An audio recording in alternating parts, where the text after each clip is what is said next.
Saudaraku yang dirahmati Allah, mari kita buka tirai sebuah misteri yang selama ini mungkin hanya berbisik di lorong-lorong sejarah. Sebuah pertanyaan yang menggugah nalar dan menantang pemahaman kita tentang masa lalu. Pernahkah terlintas di benak Anda, benarkah Borobudur adalah peninggalan Nabi Sulaiman? Sebuah gagasan yang mungkin terdengar fantastis, bahkan kontroversial, namun justru di sanalah letak daya tariknya, memanggil kita untuk menelusuri jejak-jejak yang mungkin telah lama tersembunyi. Apakah kita selama ini telah salah memahami sejarah agung bangsa kita? Sejarah peradaban yang dibangun dengan tangan dan doa, yang menyimpan rahasia lebih besar dari yang kita sangka? Pertanyaan ini bukan sekadar tentang arkeologi atau sejarah semata, melainkan tentang ikatan spiritual yang menghubungkan kita dengan keagungan para nabi, dengan hikmah ilahi yang terukir dalam batu-batu purba. Mari kita bersama-sama menyimak tabir ini, langkah demi langkah, dengan hati yang terbuka dan pikiran yang jernih, untuk mencari cahaya kebenaran yang mungkin selama ini luput dari pandangan kita. Saudaraku sekalian, izinkan saya membimbing Anda dalam sebuah penjelajahan yang melampaui batas-batas narasi sejarah konvensional. Saya tidak datang sebagai sejarawan yang hanya menyajikan fakta kering, melainkan sebagai seorang penjelajah spiritual, seorang ustadz yang berupaya menghubungkan titik-titik antara warisan peradaban kuno dan ajaran ilahi yang termaktub dalam kitab suci.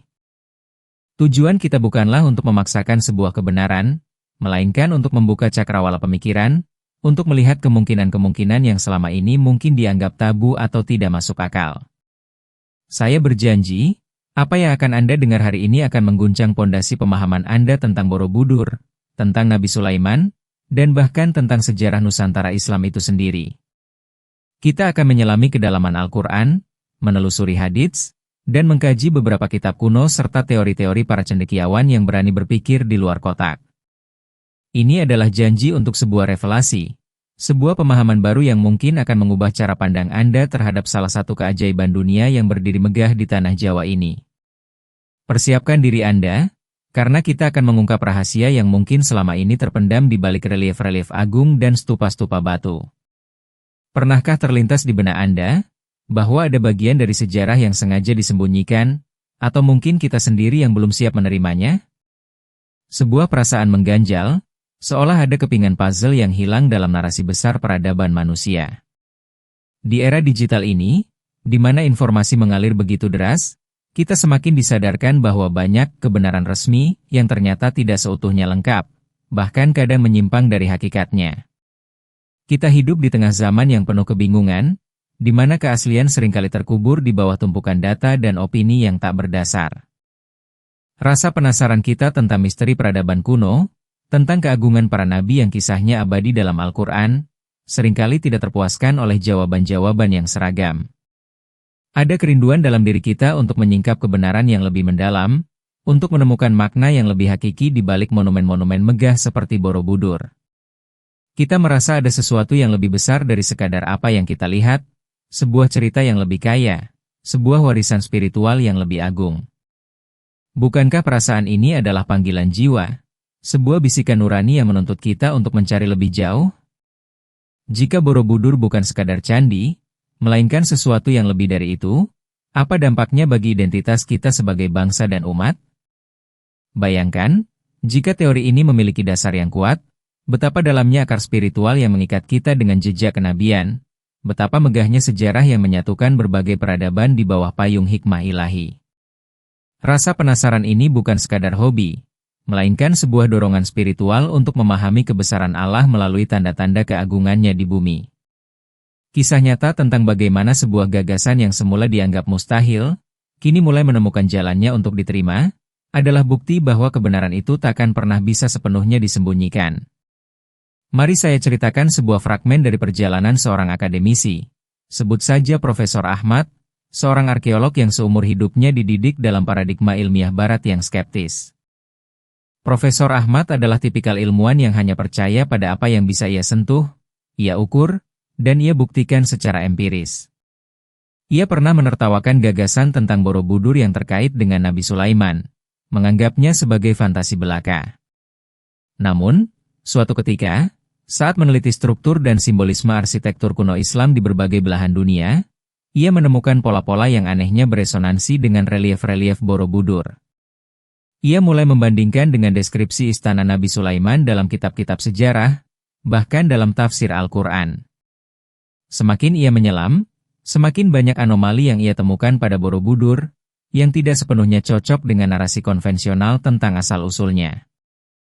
Ia menemukan kesamaan dalam pola ukiran, dalam penggunaan batu-batu besar yang dipindahkan dengan teknologi yang misterius untuk zamannya, dan bahkan dalam beberapa detail simbolis yang sangat islami, meskipun disamarkan dalam konteks yang berbeda. Awalnya ia mencoba menampik, mencari penjelasan lain, namun setiap jalur penelitian membawanya kembali pada satu titik, Nabi Sulaiman dan kekuasaannya yang melampaui batas manusia biasa, termasuk kemampuannya memerintah jin untuk membangun struktur-struktur megah. Profesor Ahmad tidak langsung menyatakan keyakinannya, tetapi keraguan ilmiahnya berganti menjadi sebuah rasa ingin tahu yang mendalam, sebuah penerimaan bahwa ada kemungkinan besar narasi sejarah yang ia pelajari selama ini tidaklah lengkap. Kisah Profesor Ahmad ini menunjukkan bagaimana pikiran yang terbuka, meskipun dilandasi skeptisisme ilmiah, pada akhirnya dapat melihat cahaya kebenaran ketika bukti-bukti mulai berbicara dengan sendirinya, bahkan jika kebenaran itu menantang keyakinan yang sudah mengakar. Ini bukan tentang memaksakan keyakinan, tetapi tentang mengeksplorasi setiap sudut pandang dengan kejujuran intelektual dan spiritual. Saudaraku, Anda mungkin merasa ada kerinduan dalam diri untuk memahami akar spiritual dan sejarah yang lebih dalam, sesuatu yang melampaui apa yang diajarkan di bangku sekolah atau di buku-buku sejarah yang telah distandardisasi. Perasaan ini adalah fitrah, naluri yang melekat pada setiap jiwa manusia untuk mencari kebenaran, untuk menemukan kepingan puzzle yang hilang dalam narasi besar eksistensi kita. Kita semua pernah merasakan kegelisahan itu, kegelisahan akan pengetahuan yang tidak lengkap, akan misteri yang belum terpecahkan. Kita ingin tahu, mengapa ada begitu banyak keajaiban kuno di dunia yang dibangun dengan teknologi yang melampaui zamannya? Mengapa kisah-kisah para nabi begitu universal, melintasi batas budaya dan peradaban? Rasa ingin tahu ini, yang memanggil Anda untuk terus mendengarkan, adalah sebuah validasi bahwa Anda bukan sekadar penonton pasif sejarah, melainkan seorang pencari kebenaran sejati. Anda ingin mengetahui apa yang sesungguhnya terjadi di masa lalu, bagaimana nenek moyang kita terhubung dengan jejak kenabian, dan bagaimana semua ini membentuk identitas kita hari ini. Apakah Anda pernah bertanya-tanya, mengapa beberapa tempat di bumi ini terasa memiliki energi spiritual yang begitu kuat, bahkan jika sejarah resminya tidak menjelaskannya secara memadai? Borobudur adalah salah satu tempat itu. Ia memanggil kita untuk menyelami lebih dalam, untuk tidak puas hanya dengan permukaan. Dan kini, kita akan melangkah lebih jauh, menuju inti dari pertanyaan-pertanyaan ini.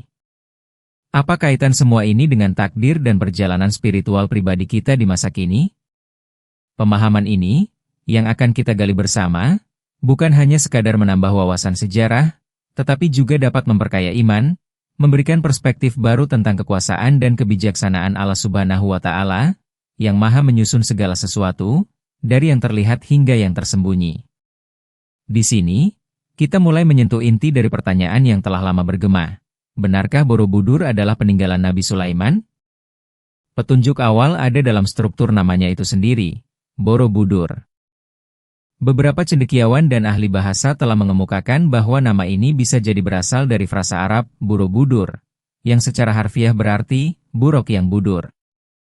Buruk adalah kendaraan super cepat Nabi Muhammad SAW dalam perjalanan Isra Miraj, sebuah makhluk surgawi yang digambarkan sebagai kilat. Sementara, budur merujuk pada purnama, atau sesuatu yang sempurna dan terang benderang. Namun, jika kita melihat lebih dalam ke konteks historis dan linguistik yang lebih luas, beberapa teori juga mengarah pada interpretasi lain yang tak kalah menarik. Ada yang mengaitkannya dengan Barabudur, yang berarti kuil yang sempurna, atau bukit doa. Lebih jauh lagi, jika kita mengaitkannya dengan kisah Nabi Sulaiman, yang terkenal dengan pasukannya yang terdiri dari manusia, jin, dan hewan, serta kemampuannya mengendalikan angin, maka konsep buruk yang memiliki kecepatan luar biasa atau kendaraan terbang, bisa jadi memiliki resonansi simbolis yang kuat. Ingatlah kisah-kisah tentang tahta Nabi Sulaiman yang bisa bergerak di atas angin, membawa dirinya dan pasukannya dari satu tempat ke tempat lain dalam sekejap. Al-Quran sendiri menggambarkan keagungan Nabi Sulaiman dalam surat An-Naml, 27:17, dan dihimpunkan untuk Sulaiman tentaranya dari jin, manusia, dan burung lalu mereka itu diatur dengan tertib. Juga dalam surat Saba, 34:12, dan kami, tundukkan, angin bagi Sulaiman, yang perjalanannya di waktu pagi sama dengan perjalanan sebulan dan perjalanannya di waktu sore sama dengan perjalanan sebulan. Ayat-ayat ini memberikan gambaran tentang kekuasaan dan teknologi yang dimiliki Nabi Sulaiman, yang jauh melampaui pemahaman manusia biasa pada zamannya.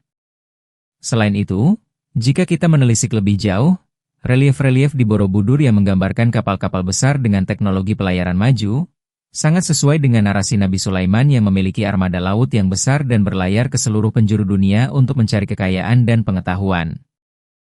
Nabi Sulaiman adalah raja yang memerintah sebuah kerajaan yang membentang luas, dan ia dikenal sebagai salah satu nabi terkaya yang pernah ada, dengan sumber daya alam yang melimpah, termasuk emas, perak, dan batu mulia yang diangkut dari berbagai penjuru bumi.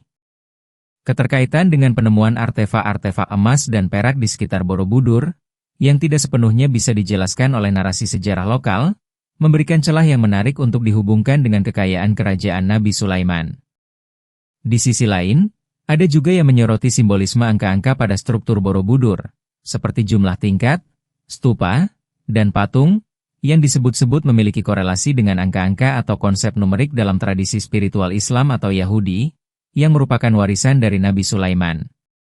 Meskipun ini mungkin interpretasi yang luas, ia tetap membuka ruang diskusi yang kaya.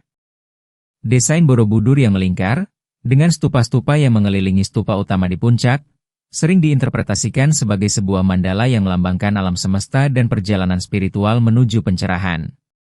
Namun, jika kita melihatnya dari perspektif warisan Nabi Sulaiman, arsitektur ini bisa juga melambangkan pusat kekuasaan, keilmuan, dan spiritualitas yang memancar ke segala arah.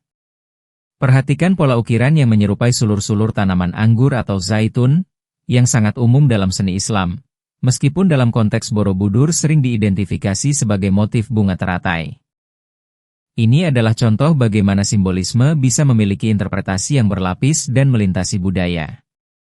Namun tunggu, ini hanyalah permulaan dari lapisan-lapisan misteri yang akan kita buka. Hubungan ini tidak berhenti pada nama atau beberapa relief saja. Ada lebih banyak bukti dan pertimbangan yang akan kita bahas, yang mungkin akan lebih mengejutkan dan menggetarkan hati Anda, bukti-bukti yang tersembunyi dalam geografi, dalam hikmah Al-Quran yang mendalam, dan bahkan dalam keajaiban-keajaiban yang ditunjukkan oleh bangunan itu sendiri. Jika teori bahwa Borobudur adalah peninggalan Nabi Sulaiman ini benar, maka implikasinya sangatlah luas, melampaui sekadar perubahan pada buku-buku sejarah. Pemahaman kita tentang sejarah Nusantara tidak hanya berubah, tetapi pemahaman kita tentang peradaban Islam dan peran Nabi Sulaiman dalam sejarah dunia akan bertransformasi secara fundamental. Bayangkan, Indonesia, yang kini dikenal sebagai negara dengan populasi Muslim terbesar di dunia, ternyata memiliki akar sejarah yang begitu dalam dan langsung terhubung dengan salah satu nabi terbesar dalam Islam, seorang raja yang kekuasaannya mencakup seluruh bumi dan di bawah perintahnya bahkan jin-jin pun bekerja.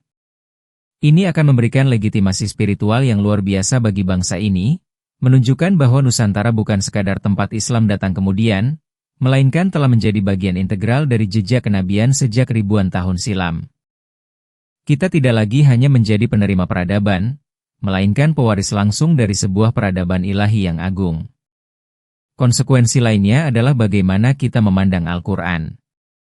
Jika Borobudur adalah peninggalan Nabi Sulaiman, maka ia menjadi bukti fisik yang nyata tentang kebenaran kisah-kisah Al-Quran tentang kekuasaan dan keagungan beliau. Ini akan memperkuat iman kita, memberikan kita bukti konkret dari mukjizat kenabian yang diceritakan dalam kitab suci.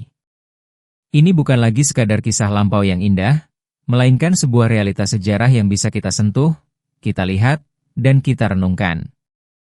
Rasa kagum kita terhadap kekuasaan Allah yang menganugerahkan kemampuan luar biasa kepada para nabinya akan semakin mendalam. Lebih jauh, hal ini juga dapat mengubah cara pandang kita terhadap warisan budaya di Indonesia. Borobudur, yang selama ini dipandang sebagai situs Buddhis murni, mungkin akan dilihat sebagai sebuah monumen multireligi, sebuah titik temu peradaban yang melampaui batasan-batasan dogma. Ia bisa menjadi simbol persatuan dan toleransi, tempat di mana jejak kenabian bertemu dengan ekspresi spiritual yang beragam, semuanya di bawah payung kebesaran Tuhan Yang Maha Esa. Ini adalah sebuah pengingat bahwa kebenaran spiritual seringkali lebih luas dari label-label yang kita berikan padanya. Ia bisa menjadi bukti bahwa sebelum agama-agama formal datang, esensi tauhid dan pengakuan akan Tuhan Yang Maha Esa telah ada dan termanifestasi dalam karya-karya agung. Dampak spiritualnya bagi individu juga sangat besar. Jika kita meyakini bahwa Borobudur adalah peninggalan Nabi Sulaiman, maka setiap kali kita melihatnya, kita akan merasa terhubung secara langsung dengan sejarah kenabian. Ini bisa memicu rasa ingin tahu yang lebih dalam tentang kisah-kisah Al-Quran, tentang keajaiban-keajaiban para nabi, dan tentang janji-janji Allah. Ini bisa menjadi dorongan untuk lebih mendekatkan diri kepada Allah, untuk memahami bahwa sejarah adalah bagian dari takdir ilahi yang besar, dan bahwa setiap monumen adalah tanda dari kekuasaannya. Ia akan memberikan rasa bangga yang sehat terhadap warisan bangsa kita, sebuah kebanggaan yang didasarkan pada fondasi spiritual yang kuat, bukan hanya kebanggaan atas kejayaan materi semata. Dan apa yang akan saya ungkapkan di akhir akan menghubungkan semua ini dengan sebuah hikmah yang lebih besar tentang peran kita sebagai khalifah di bumi ini. Ini adalah puncak dari apa yang ingin kita selami, bukti-bukti yang selama ini tersembunyi, yang menunjukkan mengapa pertanyaan benarkah Borobudur adalah peninggalan Nabi Sulaiman? Bukanlah sekadar teori konspirasi belaka, melainkan sebuah hipotesis yang layak kita telaah dengan hati dan pikiran terbuka. Salah satu argumen paling kuat berasal dari penafsiran ayat-ayat Al-Quran yang menceritakan tentang Nabi Sulaiman, terutama mengenai pasukannya dari golongan jin. Dalam surat Saba, ayat 13, Allah berfirman, para jin itu membuat untuk Sulaiman apa saja yang dikehendakinya dari gedung-gedung yang tinggi dan patung-patung, dan piring-piring yang besarnya, seperti kolam dan periuk yang tetap, berada di atas tungku. Ayat ini jelas menyebutkan bahwa jin-jin tersebut membangun patung-patung atau timsal dalam bahasa Arab untuk Nabi Sulaiman. Patung-patung di Borobudur, yang jumlahnya mencapai ribuan, serta relief-relief yang kompleks dan detail, bisa jadi merupakan manifestasi dari karya-karya jin tersebut. Teknologi pembangunan Borobudur, dengan batu-batu vulkanik yang dipahat sedemikian rupa dan disusun tanpa perekat, kemudian mampu bertahan ribuan tahun, seringkali menimbulkan pertanyaan besar tentang bagaimana peradaban pada masa itu mampu melakukannya. Keberadaan teknologi semacam ini di Borobudur, yang melampaui kemampuan manusia biasa pada zamannya, seolah berbisik tentang campur tangan kekuatan non-manusia, sejalan dengan kisah jin-jin yang bekerja di bawah perintah Nabi Sulaiman. Kemudian, ada pula argumen dari aspek linguistik dan etimologi nama, Borobudur, yang telah kita singgung di awal. Beberapa peneliti mengaitkan nama tersebut dengan bara, yang berarti kuil atau candi dalam bahasa Sanskerta, dan budur dari bahasa Arab yang berarti purnama atau yang sempurna. Jika disatukan, bara budur bisa berarti candi purnama atau candi yang sempurna. Namun, ada interpretasi lain yang lebih kontroversial namun menarik, yang menghubungkan budur dengan kata badar, bulan purnama, atau badar yang terkait dengan lembah di Mekah, atau bahkan kata badar yang diyakini merupakan sebuah kota di Yaman. Namun, jika kita melihat dari sisi nama Borobudur yang secara spesifik dihubungkan dengan Sulaiman, ada ahli yang mengemukakan teori tentang nama Bukit Raja Sulaiman. Dalam bahasa Ibrani, bukit bisa disebut Boro atau Buru, dan Solomon adalah Sulaiman. Sehingga, Borobudur bisa menjadi derivasi dari Boro Sulaiman atau Buro Sulaiman. Meskipun ini memerlukan lompatan linguistik yang cukup besar, resonansinya dengan kisah Nabi Sulaiman di Nusantara menjadi semakin kuat. Selain itu, pertimbangkan lokasi Borobudur. Ia terletak di Magelang, Jawa Tengah, di sebuah lembah yang subur dikelilingi oleh gunung-gunung berapi. Beberapa peneliti menunjuk pada sebuah ayat dalam Al-Quran, Surat An-Naml 27:18, yang menceritakan tentang pasukan Nabi Sulaiman yang melewati lembah semut, Wadi An-Naml. Meskipun tidak ada bukti langsung bahwa lembah di Magelang adalah lembah semut yang dimaksud, keberadaan gunung-gunung, lembah yang subur, dan struktur yang megah dapat diinterpretasikan sebagai kondisi geografis yang serupa dengan wilayah kekuasaan Nabi Sulaiman yang disebutkan dalam riwayat-riwayat. Bahkan ada pula yang mengaitkan relief pohon Kalpataru di Borobudur dengan pohon Sidratul Muntaha atau pohon keabadian yang sering dikaitkan dengan Nabi Sulaiman, yang mana di bawahnya ia sering duduk dan menerima wahyu serta mendengarkan keluh kesah rakyatnya. Pola ukiran dan relief-relief yang sangat detail di Borobudur juga menunjukkan kemiripan dengan seni ukir Timur Tengah kuno, terutama yang ditemukan di situs-situs yang diakini terkait dengan peradaban Nabi Sulaiman. Relief kapal di Borobudur, misalnya, sangat detail dan menunjukkan teknologi navigasi yang canggih yang sesuai dengan deskripsi armada laut Nabi Sulaiman yang berlayar ke berbagai penjuru dunia untuk mengumpulkan harta dan ilmu pengetahuan. Ini bukan sekadar kapal biasa, melainkan kapal ekspedisi yang mampu menjelajahi samudra luas. Ada pula penemuan tulisan-tulisan kuno di sekitar Borobudur yang masih menjadi misteri. Beberapa di antaranya memiliki kemiripan dengan aksara kuno Semit atau aksara yang digunakan di wilayah Timur Tengah. Ini, meskipun belum terbukti secara definitif, menambah lapisan misteri dan kemungkinan adanya hubungan yang lebih luas dari sekadar peradaban lokal. Penemuan emas dan permata di sekitar situs ini juga menguatkan dugaan kekayaan yang luar biasa, sejalan dengan kekayaan Nabi Sulaiman yang tak terhingga, yang disebutkan dalam Al-Quran dan Hadits. Ia adalah raja yang diberi karunia kekayaan dan kekuasaan yang tak ada duanya di muka bumi. Namun, perlu diingat, ada satu elemen krusial yang seringkali terlewatkan dalam diskusi ini, sebuah kunci yang akan saya sampaikan sesaat lagi. Elemen tersebut adalah sinkronisme waktu. Meskipun sulit untuk memastikan tanggal pembangunan Borobudur secara absolut dan mengaitkannya dengan masa hidup Nabi Sulaiman yang diperkirakan ribuan tahun sebelumnya, beberapa peneliti berpendapat bahwa metode penanggalan yang ada mungkin tidak mampu sepenuhnya menangkap rentang waktu yang sebenarnya.